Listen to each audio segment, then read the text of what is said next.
It is absolutely heartbreaking, and I feel such a sense of sadness at such an appalling act of barbarism leading to a tragedy of the deaths of 3 young children.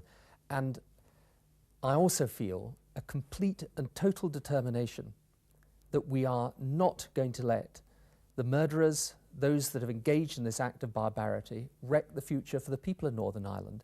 They want a future of peace, and they can have it and should have it. And what can you do? I mean, the standoff, there seems to be no resolution, local resolution that you've been aiming for on the ground. What can you do now to end the standoff there? We are going to carry on working to see that the will of the vast majority of people in Northern Ireland that have shown through the referendum, have shown through the Assembly elections that they want a peaceful future in Northern Ireland, we are going to carry on working to make sure that that future is theirs.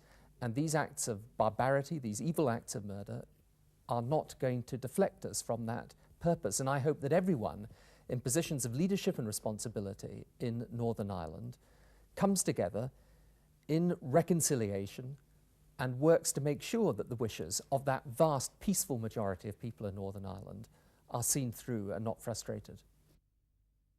This is a time for us to express our revulsion at what has happened, our deep sadness and sympathy for the family of the murdered children, and for us to reflect, all of us in positions of responsibility, how we can make sure that the future in Northern Ireland is not wrecked by the murderers and the terrorists and the people who engage in these acts of violence, but make sure that that future belongs to the vast majority of decent, law-abiding people in Northern Ireland who want to see a new era of reconciliation and peace in Northern Ireland, and they should have it. It is a small number of extremists who want to wreck the future for the rest of the people in Northern Ireland.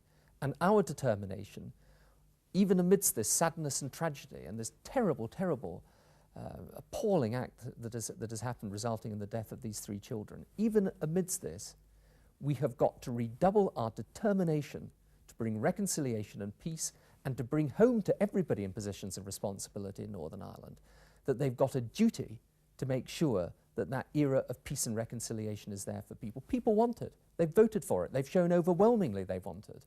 And our determination is to make sure that that happens.